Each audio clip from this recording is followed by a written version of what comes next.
Nesse vídeo eu vou tratar com vocês a respeito da seguinte questão: será que os fiagros são o conto do vigário? Então vem comigo. Salve, salve, investidores! Como é que vocês estão? Sempre lembrando que antes de continuar, você clica no botão aí embaixo de inscrever-se para ajudar esse canal. E como vocês bem sabem, o Barsi tem uma opinião bastante polêmica a respeito dos fundos imobiliários. Para ele, os fundos imobiliários são o conto do vigário, seja porque fundos no geral são ruins na visão dele, seja porque o setor de construção civil e o setor imobiliário no geral são ruins aqui no país. E a opinião do Barsi a respeito de fundos no geral, e o fiagro não deixa de ser um fundo, não é uma opinião isolada, porque nesse livro aqui que eu deixo aqui na descrição, O Investidor de Bom Senso, John Bolle, ele traz o seguinte, que a esmagadora maioria dos fundos, com raras exceções, como por exemplo o fundo do Peter Lynch, perdem do mercado, perdem do índice de referência, por exemplo o S&P, por conta das taxas de administração. Então se você exclui a taxa de administração,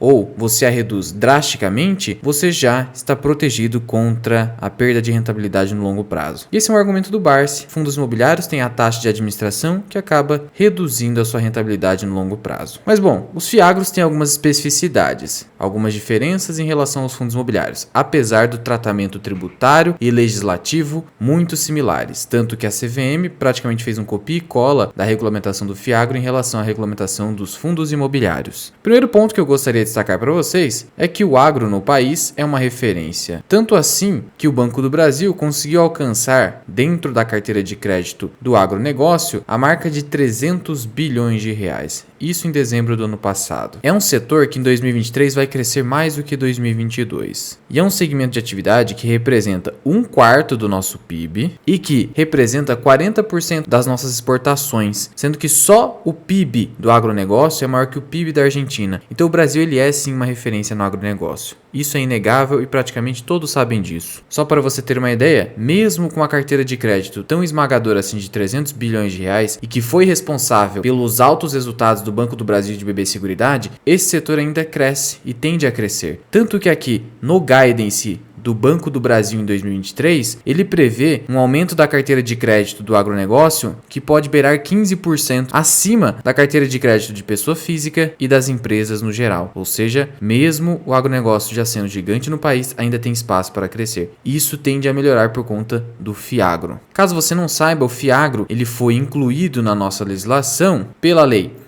14.130 de 2021. Portanto, é um instrumento financeiro muito novo, trazido para a nossa ordem jurídica em outubro de 2021. Então isso deve ficar muito claro. Por ser um instrumento novo, por si só você deve ter cautela. Tudo que é novo no mercado, num primeiro momento, você tem que entender por que aquele instrumento foi criado. Foi criado para beneficiar investidores? Foi criado para beneficiar gestores? Quem será beneficiado por esse instrumento financeiro? É preciso se questionar e deixar o tempo provar que aquele é um bom investimento. Por isso, já antecipo para vocês que eu não tenho fiagro, prefiro ficar observando. Cuidado aqui com a ganância de querer ter tudo na sua carteira, achar que não pode ficar de fora de nada. Investimento é para o longo prazo. E se é para o longo prazo, o fiagro no caso deve se provar ao longo do tempo. Afinal, nós sabemos que uma propriedade rural, ou mesmo os fundos imobiliários numa propriedade urbana, não vai crescer exponencialmente, multiplicar o valor da cota exponencialmente tão rapidamente. Esqueça isso. Daí a razão de você dever ter cautela e paciência na análise desses investimentos e também na inclusão da sua carteira. Não é recomendação. Mas veja só, essa lei, que está na mesma lei dos fundos imobiliários, criou os fundos de investimento nas cadeias produtivas do agronegócio, que é o fiagro. E esse fiagro ele pode ser de imóveis rurais, que seria justamente o Fiagro-FI, que é o fundo do agronegócio, que é realmente o fundo que investe em imóveis rurais, propriedades rurais. Temos ali o Fiagro-FIP, que é aquele fundo que investe em participações societárias em empresas do setor do agronegócio. E também temos aqueles que são muito parecidos com os fundos de papel, que são os Fiagro-FIDIC, ou seja, investem em direitos creditórios, que investem em recebíveis do setor imobiliário, como por exemplo o CRA, o CRA. Como antecipei para vocês, o tratamento tributário é muito parecido entre fundo imobiliário e fiagro. Tanto que no perguntão da Receita Federal, ele traz aqui que assim como os fundos imobiliários, o FIAGRO possui nos seus rendimentos isenção de imposto de renda, desde que aquelas cotas sejam negociadas na Bolsa de Valores. Do contrário, qualquer pequeno grupo ali de latifundiários poderia criar um FIAGRO só a fim de não pagar imposto de renda sobre os rendimentos. Não é o caso. Então precisa estar na Bolsa de Valores, ter mais de 50 cotistas e, assim como os fundos imobiliários, você não pode ter uma participação igual ou superior a 10% daquele fundo. E claro, essa isenção sobre os rendimentos só vale para pessoa física. Ok, mas o que eu poderia trazer de vantagem ou desvantagem em relação aos fundos imobiliários? Primeiro ponto, é uma forma de você financiar o agronegócio no país sem que haja necessidade de total dependência das grandes instituições financeiras. Segundo ponto, se você comparar com fundos imobiliários, você vai verificar, principalmente com fundos de papel, que as taxas de administração nos FIAGROS costumam ser inferiores. E isso é positivo. Por quê? Veja só aqui uma comparação entre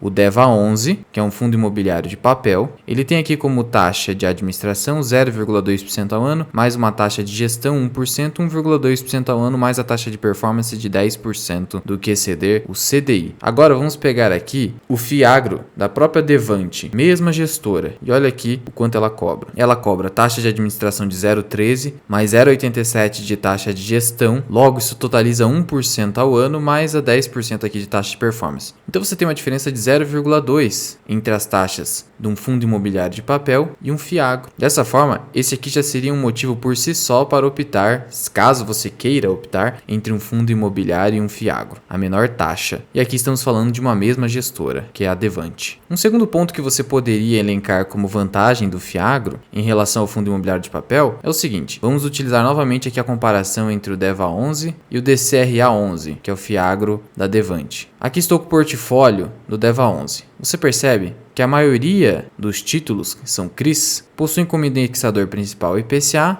ou IGPM. Então, basicamente, é a inflação. Então, esses fundos performam melhor e trazem maior rentabilidade quando a inflação está disparando no país. E, no geral, quando a inflação está disparando, os juros estão disparados para conter essa inflação. Então, no geral, quando temos inflação alta, temos juros altos. No momento, há uma exceção hoje, já que nós sabemos que o IPCA, bem como o IGPM, aparentemente estão controlados. Você vê aqui que o IPCA está abaixo de 6% nos últimos 12 meses. Então, a boa performance desse fundo depende de uma inflação alta, o que não estamos vendo hoje em dia. Daí a razão pela qual, além da alta inadimplência que atinge fundos de papel, estamos vendo o DEVA11 cair 44%, HCTR11 também, que é outro exemplo, cair 50% em apenas um ano. Já no caso do DCRA11, da Devante, temos aqui CRAs, que possui como indexador o CDI mais uma taxa. Então veja só, o CDI. E majoritariamente você tem CDI aqui na maioria dos FIAGROS, de tal modo que se beneficia de um cenário de juros altos. E nós estamos aqui com um CDI muito alto, que vem rendendo mês a mês mais de 1%, sendo de 13,64% nos últimos 12 meses. Muito superior ao IPCA. Daí a razão pela qual você está vendo os FIAGROS no momento renderem muito mais do que fundos imobiliários de papel. Mas veja que isso é algo do momentum, nem sempre isso vai acontecer, sendo que